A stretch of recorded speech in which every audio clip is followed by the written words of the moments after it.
कक्षा के सभी विद्यार्थियों का स्वागत है।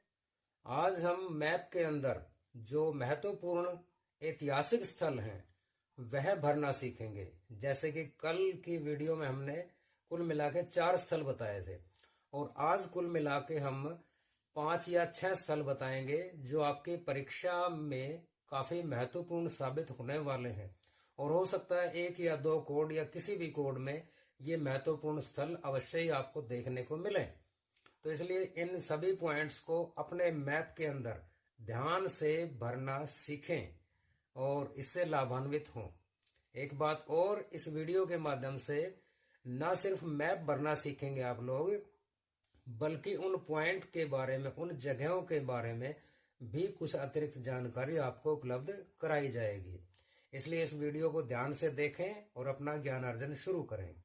और तो चलिए मैप भरने के लिए चलते हैं मैप के ऊपर। तो आइए शुरू करते हैं। सबसे पहले है कि वह स्थान जहां पहला लौह इस्पात उद्योग लगाया गया था, तो वह जगह कौन सी है? तो विद्यार्थियों, वह जगह है आपकी झारखंड के अंदर। जैसे ऊपर ये बिहार है और नीचे ये झारखंड।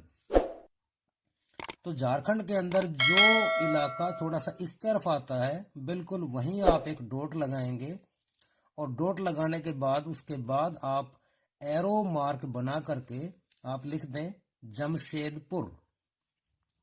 जमशेदपुर यानी कि यहां पर पहला लौह इस्पात संयंत्र लगाया गया था जिसका नाम था टिस्को, यानी कि Tata iron and steel company.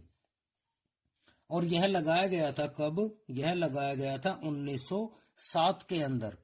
और थोड़ी सी एडिशनल जानकारी के लिए बताएं आपको कि यह स्टील कारखाना किसने लगाया था।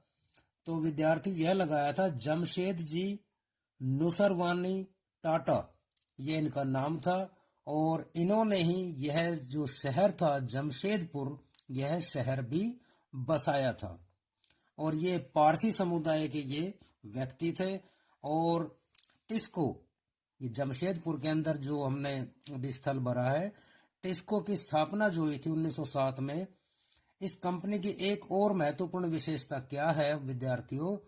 इसकी महत्वपूर्ण विशेषता यह है कि दुनिया की, पूरे वर्ल्ड की 5वीं सबसे बड़ी यह टिस्को कंपनी थी। Tata iron and steel company, यानी कि स्टील कंपनी, ये 5वीं बड़ी कंपनी थी। अगला प्रश्न चलते हैं। अगला पॉइंट कौन सा है? तो अगला पॉइंट है विद्यार्थियों कि दिसंबर 1920 में कांग्रेस अधिवेशन कहां हुआ? तो कांग्रेस अधिवेशन विद्यार्थियों हुआ था आपके नागपुर में। और नागपुर है आपके कहां? महाराष्ट्र के अंदर। तो जैसे ये महाराष्ट्र का नक्शा थोड़ा सा ऊपर हुआ, उसके बाद दूसरी बार जैसे हो उसको थोड़ा सा नीचे, बिल्कुल यहां आप डॉट लगा दें। और डॉट लगाने के बाद आप लिखें नागपुर, नागपुर, और इसकी तरफ आप एरो का निशान बना दें। तो जैसा कि कल बताया था, आप लिखें कहीं पे भी, ये कोई मायने नहीं रखता, लेकिन डॉट वह उचित जगह पे लगना चाहिए। तो जमशेदपुर आपका यहां पे है। 1920 और दिसंबर माह में यहां पे कांग्रेस का अधिवेशन हुआ था। थोड़ा सा ये बताते चलें कि ये दिसंबर 1920 में कांग्रेस अधिवेशन हुआ था, इसका मुख्य कारण क्या था? तो विद्यार्थियों, नागपुर के अंदर, नागपुर जगह में 1920 में जो अधिवेशन हुआ, इस अधिवेशन में असहयोग आंदोलन जो शुरू हुआ था उसके लिए रूपरेखा तैयार की गई थी कि असहयोग आंदोलन कैसे चलाया जाए। तो वह सारी की सारी रूपरेखा दिसंबर 1920 नागपुर अधिवेशन में तय की गई थी। इसके बाद चलते हैं अगले पॉइंट की तरफ। अगला पॉइंट है कि भारत की पहली सूती कपड़ा मिल यह कहां स्थापित हुई? भारत की पहली आधुनिक सूती मिल, ये ध्यान रखना है, पहली कपड़ा मिल नहीं बल्कि पहली आधुनिक सूती कपड़ा मिल। तो विद्यार्थियों, भारत की पहली आधुनिक सूती कपड़ा मिल बंबई के अंदर, बंबई जगह, ये कई बार आपको भरने के लिए आएगा। यह स्थल जो है ज्योग्राफिकल रूप से भी और ऐतिहासिक रूप से भी, दोनों रूप में यह जो स्थल है काफी महत्वपूर्ण है। जैसे बंबई को फिल्म सिटी भी बोलते हैं, 7 टापुओं का शहर भी बोलते हैं, और पहली सूती कपड़ा मिल कहाँ स्थापित हुई, तो वह भी विद्यार्थियों कहाँ हुई, बंबई के अंदर।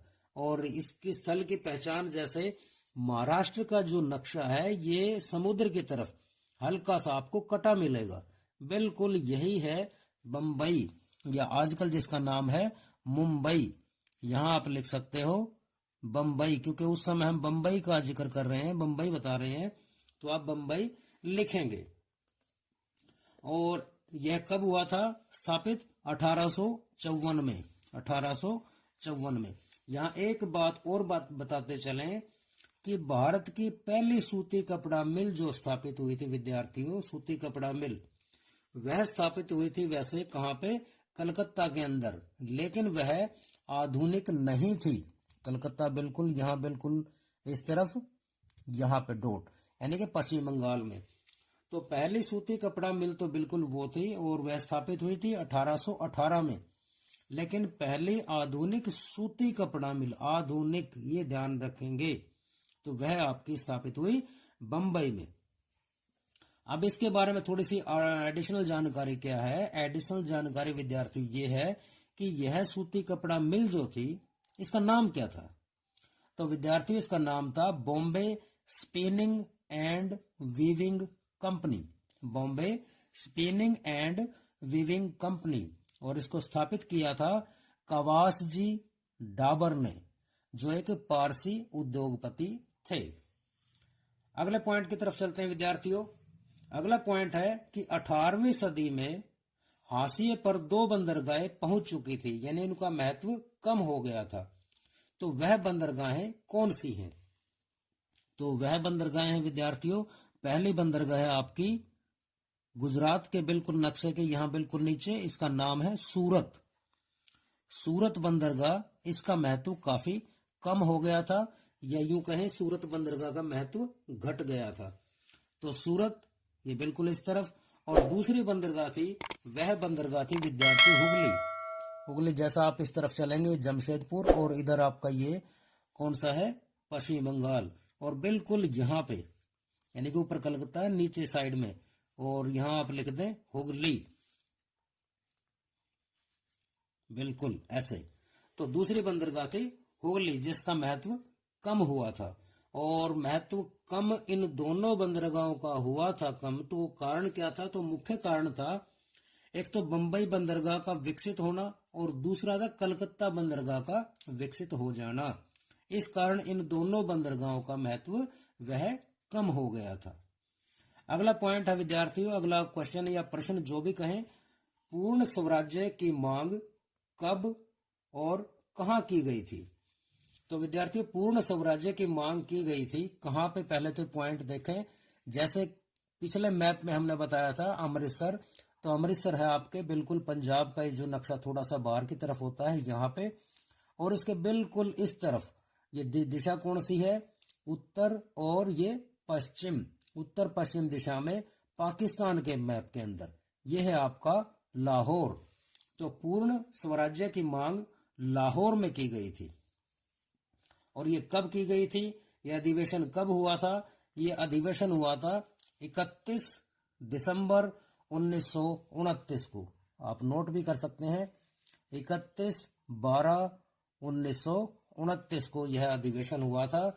और कहां हुआ था विद्यार्थी, यह हुआ था लाहौर के अंदर, लाहौर, बिल्कुल।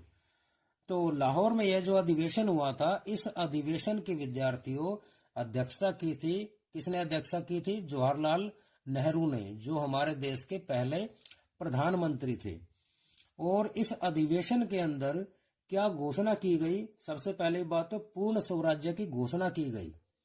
इस अधिवेशन में जो लाहौर के अंदर हुआ था 1929 31 दिसंबर को, पूर्ण स्वराज्य की घोषणा पत्र तैयार हुआ, और कांग्रेस का लक्ष्य पूर्ण स्वराज्य प्राप्ति का घोषित किया गया। यानी कि इसके बाद आगे जो भी आंदोलन चलेंगे उनका मुख्य उद्देश्य रहेगा पूर्ण स्वराज्य प्राप्ति। और साथ ही 26 जनवरी को पूरे देश के अंदर स्वतंत्रता दिवस मनाने का आह्वान किया गया। तो पहली बार 26 जनवरी को स्वतंत्रता दिवस के रूप में मनाने का आह्वान कहाँ किया गया? तो लाहौर अधिवेशन से किया गया। अगला प्रश्न है जो कि आज इस मैप की कड़ी का आखिरी प्रश्न है कि असहयोग आंदोलन ने हिंसक रूप कब ले लिया था? तो असहयोग आंदोलन विद्यार्थी, जैसा कि आपको पता होगा, 1920 में शुरू हुआ और 1922 में खत्म हुआ था। तो असहयोग आंदोलन ने हिंसक रूप लिया था विद्यार्थियों, कहाँ पे? चोरा चोरी। वह स्थान आपको अवश्य याद होगा। जैसे पिछले मैप में हमने बताया था चंपारण, और चंपारण हमने बताया था बिहार के अंदर, बिल्कुल यहाँ पे। तो इसके ठीक पश्चिम दिशा में और उत्तर प्रदेश के अंदर ये गोरखपुर जिला है, और गोरखपुर जिले के अंदर बिल्कुल यहाँ पे आप एक डॉट लगाएं और उसके बाद लिख सकते हैं चोरा चोरी। चोरा चोरी यह वो जगह है जहां पर एक हिंसक भीड़ ने एक थाने के अंदर 22 पुलिसकर्मियों को बंद करके आग लगा दी थी, और इस हिंसक घटना के कारण गांधी जी काफी व्यथित हुए और उन्होंने असहयोग आंदोलन वापस ले लिया था। तो यह वो स्थान था जहां असहयोग आंदोलन ने हिंसक रूप ले लिया था। और ये घटना कब घटी? तो आप नोट कर सकते हैं 4 फरवरी 1922 को यह घटना घटी थी। तो आशा है विद्यार्थियों आपने सभी ने यह मैप ध्यान से देखा होगा और आप अपने अपने मैप में भरना सीखेंगे। तो इसके साथ ही एक रिक्वेस्ट है लास्ट में आप सभी विद्यार्थियों से कि इस चैनल को ज्यादा से ज्यादा आप सब्सक्राइब करें, शेयर करें, ताकि आपके जो साथी हैं, सहयोगी मित्र हैं जो 10वीं क्लास के हैं, वो भी इस मैप से लाभान्वित हो सकें, वो भी इसका फायदा उठा सकें। धन्यवाद।